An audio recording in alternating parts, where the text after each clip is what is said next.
Here's our map of Arkansas, and as you can see, it's bordered by Tennessee, Missouri, Oklahoma, Texas, Louisiana, Mississippi. A lot takes place in Little Rock.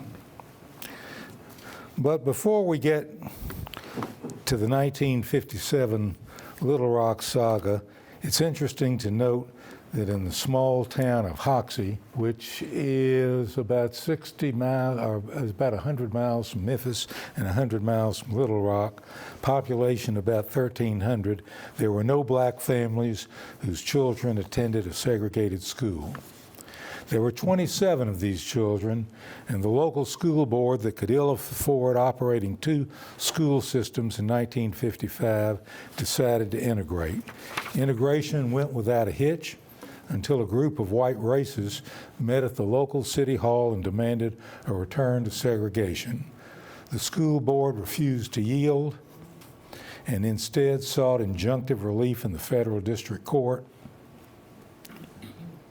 where relief was granted and there was no interference from the governor's office. Integration proceeded without further incidents. That was 1955 in a rural community a little over 100 miles from Little Rock, also the site of the best barbecue between Memphis and my favorite fly fishing place in northwest Arkansas. Now, at about the same time in Little Rock, the school district spent over 2 years trying to formulate a plan for that district. The so-called plan struggled and stuttered until finally the federal district court ordered the board to implement a plan for the school year beginning in 1957, that is in the month of September of 57. But in the spring of 57, the Arkansas legislative bodies passed statutes which, among other things, created a state sovereignty commission that included the mandate to, quote, perform any and all acts and things deemed necessary, end quote, to protect the sovereignty of Arkansas from encroachments by the federal government, made attendance voluntary at segregated schools, and allowed school boards to use school funds to hire lawyers for the purpose of resisting integration. This legislation passed almost unanimously and was signed into law by Governor Orval Faubus.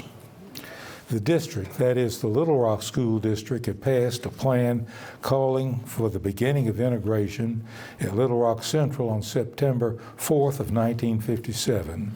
Using the recently passed statutes, segregationists filed suits in the local chancery court requesting an injunction against the plan.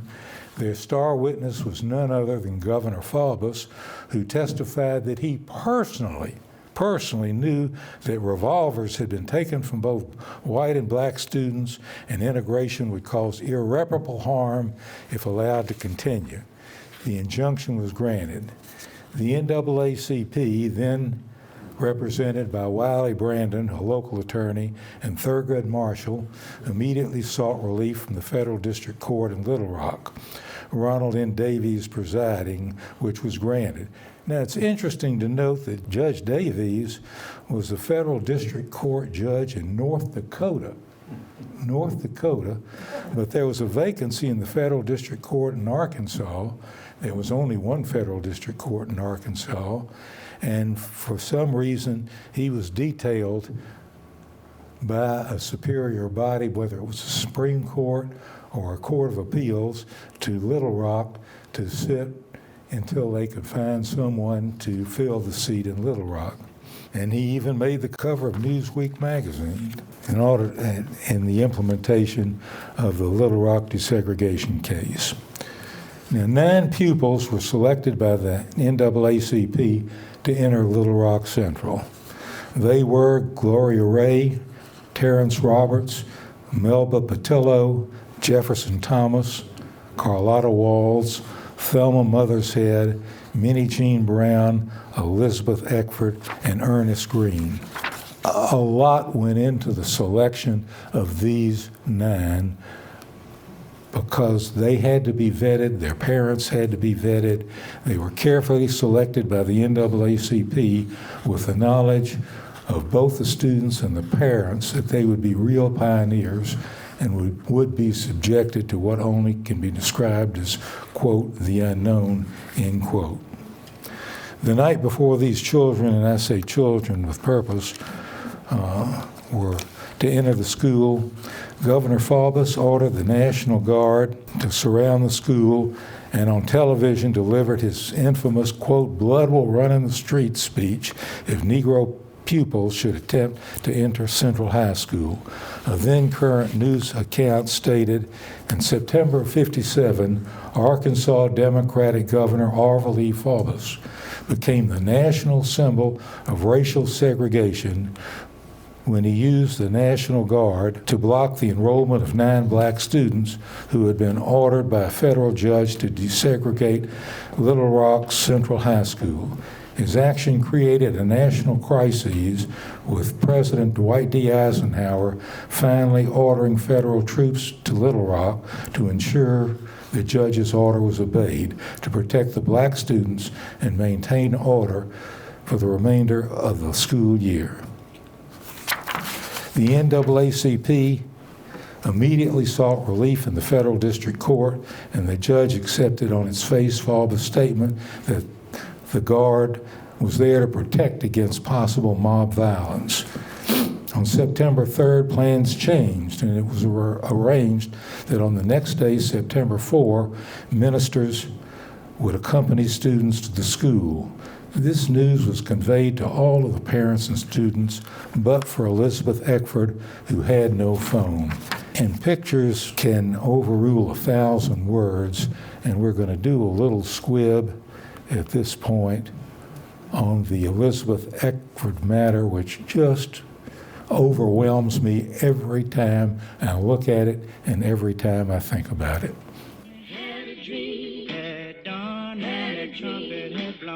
Until 1954, segregation laws in some states forbade black students from attending the same schools as white students. In 1954, the United States Supreme Court outlawed segregation throughout the country and ordered that white-only schools must be open to African American students with all deliberate speed. The governor of the state of Arkansas vowed to defy the order. Blood will run in the streets if Negro pupils should attempt to enter Central High School, he said. The school board of the city of Little Rock, Arkansas, planned otherwise. To comply with the Supreme Court order, the school board of the city of Little Rock announced that the city's all-white secondary school could now accept black students. On the first day of school in September 1957, 9 African-American children, later referred to as the Little Rock Nine, planned to enroll in Little Rock Central High School. Elizabeth Eckford was one of the 9. The Little Rock School Board asked parents of the 9 students not to accompany their children to school because the board feared that the presence of African American parents would incite a mob. The governor of Arkansas sent the National Guard into Little Rock, claiming that there was a danger of violence. Arrangements were made for all 9 students to meet off campus and approach the school accompanied by a lawyer and under military protection. Because the Eckford family had no telephone, Elizabeth was unaware of the arrangements, so she set out alone.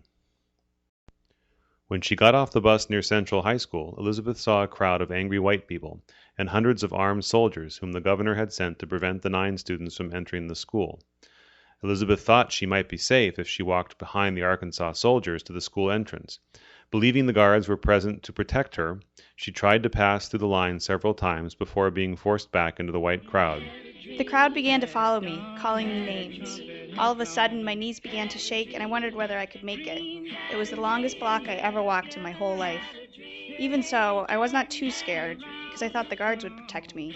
When I got in front of the school, I went up to a guard again, but he just looked straight ahead and did not move to let me pass. I did not know what to do. Just then, another guard let some white students through. When I tried to squeeze past him, he raised his bayonet. Somebody started yelling, "Lynch her! Lynch her!" I tried to see a friendly face. I made eye contact with an old woman, but she spat on me. I looked down the block and saw a bench at the bus stop. I ran to the bench and sat down.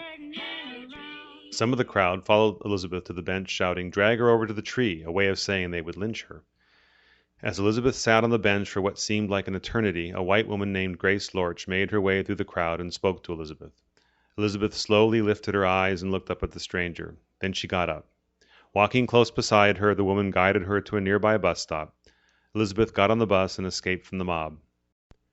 Over the next few weeks, the governor continued to fight federal authorities until finally on September 24, President Eisenhower federalized the Arkansas National Guard control and ordered the 101st Airborne Division to escort the 9 students into the school.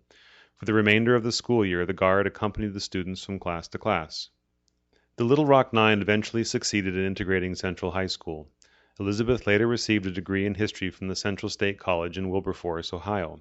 She served in the United States Army for several years and found employment as a social worker and substitute teacher. Elizabeth returned to Little Rock in 1974 to live in her family's home, the only one of the 9 to return to that city to live. In 1999, 42 years later after the crisis, Elizabeth and the other Little Rock Nine students received the Congressional Gold Medal from President Clinton as a permanent remembrance of their unforgettable moment of courage. Had a dream at dawn and the trumpet had blown. Had a dream, dream had a dream. It's very, very important that this young lady, I can't imagine the terror that she was experiencing facing this mob of people outside of the Little Rock Central with no help. I mean, she goes up to the National Guard, thinks they're going to help her. And there's the people following her to the bus stop that we just saw. Again, the National Guard has been sent there by Faubus to enforce segregation. And in the meantime, Faubus attempted to enlist the aid of President Eisenhower, and following a meeting with the president in Newport, Rhode Island, is quoted as saying, "I have assured the president of my desire to cooperate with him in carrying out the duties resting upon both of us under the federal Constitution. In addition, I must harmonize my actions under the Constitution of Arkansas with the requirements of the Constitution of the United States." Now, that doesn't often happen, or it didn't often happen in the South. On the 20th, at the injunctive hearing, Judge Davies ordered Faubus to remove the troops unless they're there to protect the black students. He further ruled that the governor has not used the troops to preserve law and order. Accordingly, the troops are withdrawn and security is turned over to the Little Rock Police. Now, interesting for the lawyers in the room, I know there are at least 2, in the middle of the hearing with Thurgood Marshall and local counsel Wiley Brandon representing the NAACP, counsel for Faubus astounds everybody by picking up their briefcases and leaving right in the middle of a hearing in federal district court. Pat, have you ever heard of that? I mean, the judge had no choice. He issued the injunction barring the governor's use of National Guard troops to interfere with integration. September 23rd, we have this mob scene in front of the schools, and when all else fails, and we're seeing a lot of that now, they're communists that have infiltrated our churches. Now it integrates our schools, 2 Peter 2-12, and on the left, our trusty fellas from the Ku Klux Klan, keep white schools white, KKK, K. Now, I don't know what the 4th K is, but I guess that's for emphasis. Now, it was kind of interesting. I pulled out my Bible to read 2 Peter. That's where I don't know whether I told you last week when we were talking about my background, the 5 years at this Macaulay School in Chattanooga, Tennessee, every morning started with chapel. Bible was a required course, and we had at least 2 week-long revivals a year.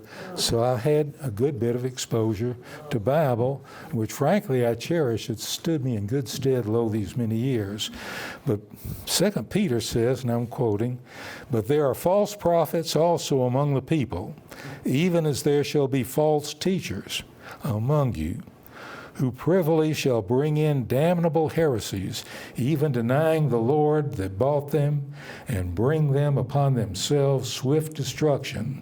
And many shall follow their pernicious ways, by reason of the way of truth shall be evil spoken of."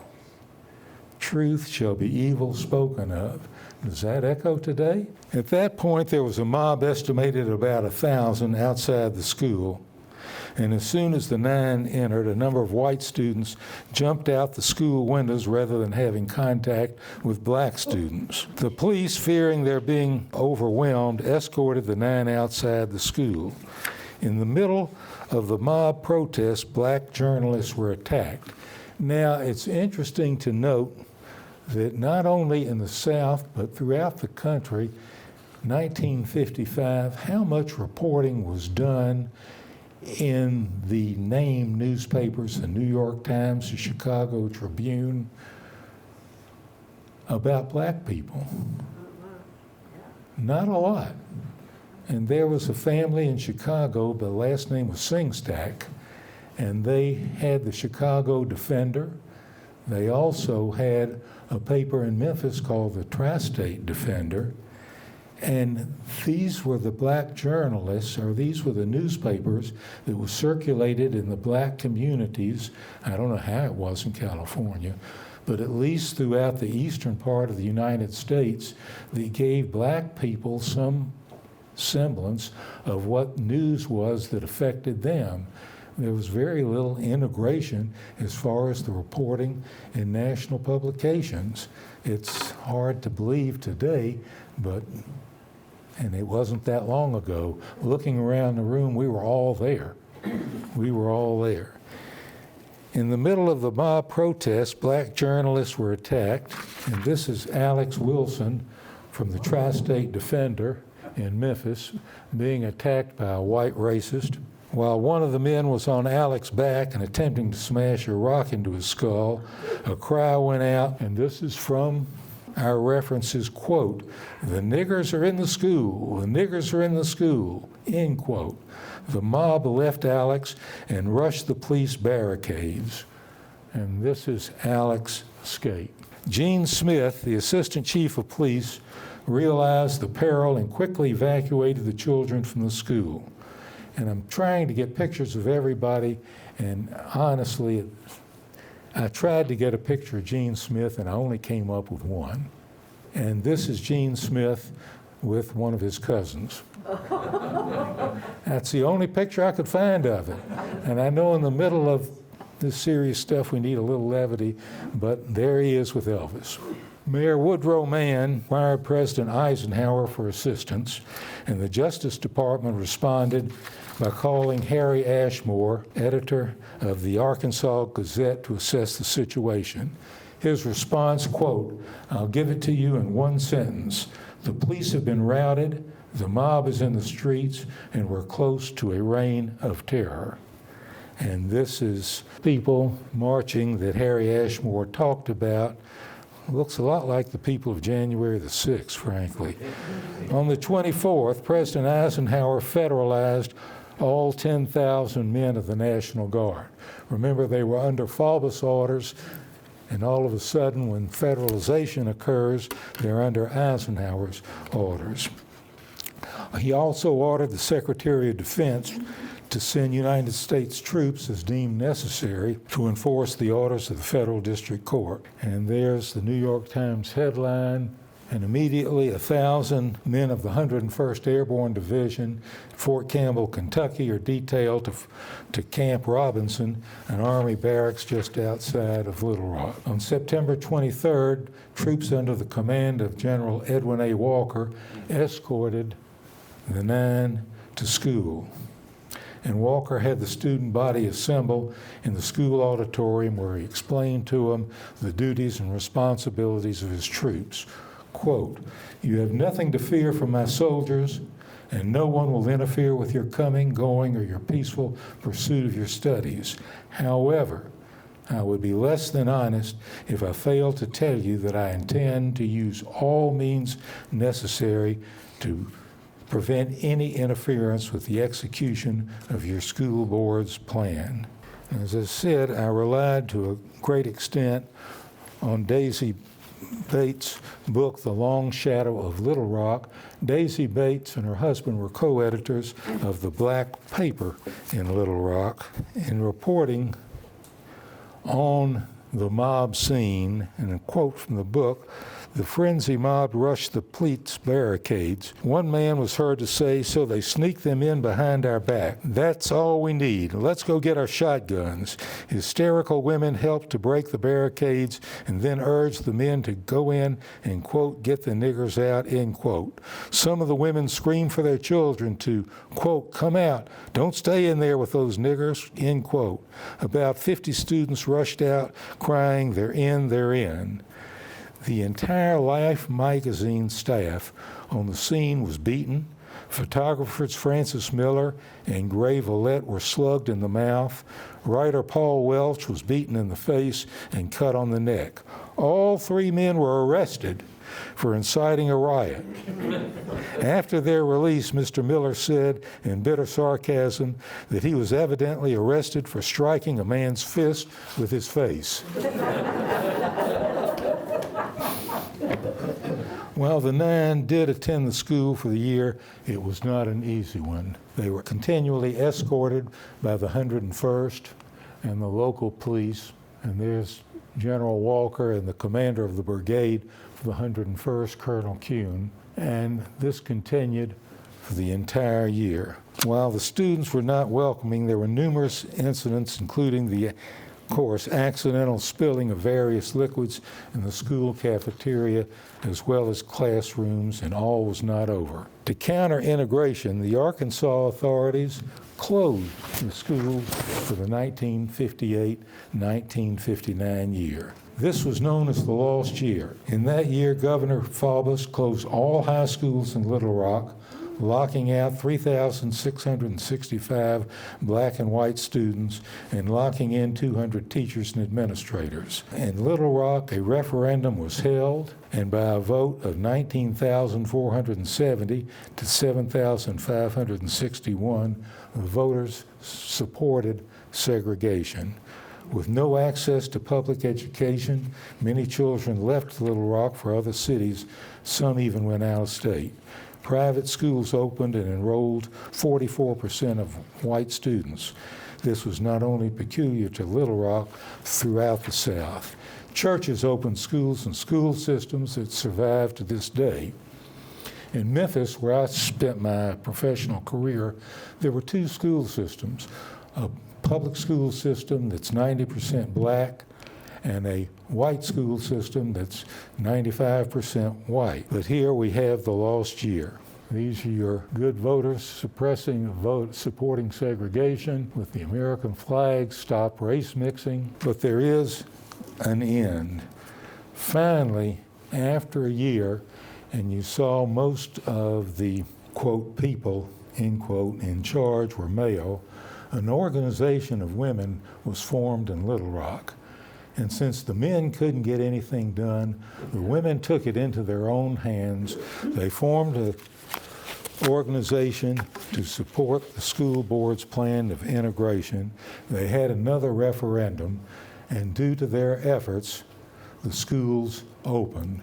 So the moral of this story is, if you can't get it done, let's turn it over to the women and they'll get it done. Thank you all.